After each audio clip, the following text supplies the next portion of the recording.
Hi there! ¿Necesitas ayuda para aprobar el examen oficial de inglés B2 First?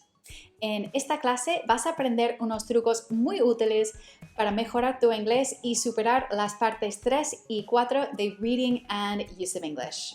Si has llegado aquí por primera vez, suscríbete para recibir esta serie de clases semanales que te ayudarán a hit the books, es decir, ponerte a estudiar y prepararte para aprobar el examen B2 First de Cambridge. Are you ready to begin? Pues empecemos. There are 7 parts in the Reading and Use of English exam. Of the 7 parts, 3 of these focus on assessing your use of English, es decir, tu conocimiento de vocabulario y tu capacidad de transformar palabras dependiendo del sentido y el contexto de la frase. Today, we are going to start with part 3 of the use of English, the word formation task. In this part, you will see a text missing 8 words. The text is usually an extract from a newspaper or a magazine article, and the topic could really be anything. Or, as we say in English, it's the luck of the draw, la suerte al azar. On the right side of the text, you will see 8 prompts, or root words. These are words without prefixes or suffixes. The root word will never be the correct word, and your task is going to be to transform this root word by turning it into a verb, a noun, an adjective, or an adverb. And this usually means that you need to add the correct prefix or suffix so that it fits in the text. You get 1 point for each word.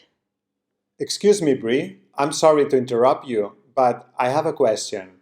What are prefixes and suffixes? Great question, Raul. Prefixes are letters that we put at the beginning of a word to change its meaning or its form. Suffixes are letters that we put at the end of a word. For example, happy, if we add the prefix un, the word becomes unhappy and now takes on a negative meaning. Or if we add the suffix ness, happy becomes happiness and transforms into an adjective. Let's look at some tips now for how to approach part 3.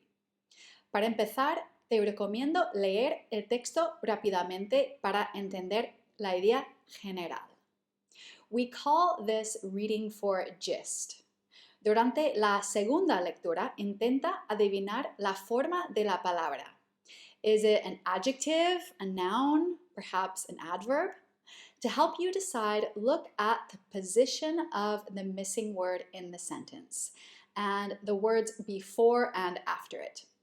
Also, think about the common expressions you already know in English that use these words. Let's look at Raul attempting question 17 of the sample text.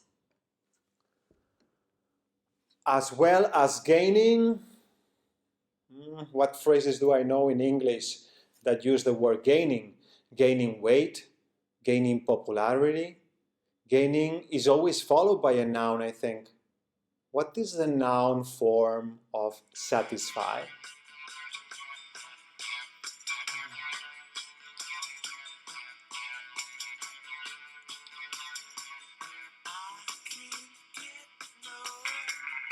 Satisfaction. Great work, Raul. If a word doesn't come to mind quickly, like it did for Raul here, then try to match the root word with different prefixes and suffixes. Often, students find that they come across an answer this way. If you have a gut feeling, un instinto, our recommendation is that you follow it. It's usually correct. And be sure to pay attention to the sentence containing the gap and decide if the missing word has a positive or a negative meaning. Also, if the word is a noun, make sure to check if it is singular or plural. Okay, now for part 4 of Use of English, the key word transformation task. This is the task that most likely sends shivers down your spine, que te da escalofríos. In this exercise, you have 6 sentences and 6 keywords in bold. Your job is to complete the second sentence so that it has the same meaning as the first sentence using 2 to 5 words, including the keyword. You get 2 points for each sentence. Ok, tengo que transformar la frase original en una nueva utilizando entre 2 y 5 palabras diferentes. Eso incluye la palabra clave en negrita. Don't worry, Raul. Let's look at some tips to help you in part 4. Firstly, don't waste time on this task. Usually students will have a gut feeling for the answer or they won't. Make sure you read the sentences carefully and you check that your second sentence's meaning matches the first. Secondly, think what are the common grammar structures used in the first exam. Conditionals, modals, phrasal verbs, comparatives, passives. If you get part of the answer correct, the examiners can give you 1 point out of 2. For this reason, it's always good to avoid leaving answers empty. Condicionales, comparaciones, verbos modales y las abreviaciones se pueden usar. Yes, you can use contractions in English like don't instead of do not, but contractions count as 2 words. Okay, let's do a sample question to see how these tips work in practice. Brad speaks English better than his parents do.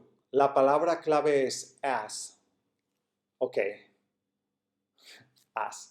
Y la segunda frase es Brad's parents don't, he does. Primero tengo que entender bien la frase original y luego completar la segunda usando la palabra as. In the first sentence, Brad compares his English to his parents. So, his level of English is higher.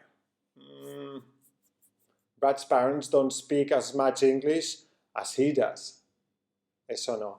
Tenemos que mantener el sentido de la primera frase. Brad's parents don't speak English as well as he does.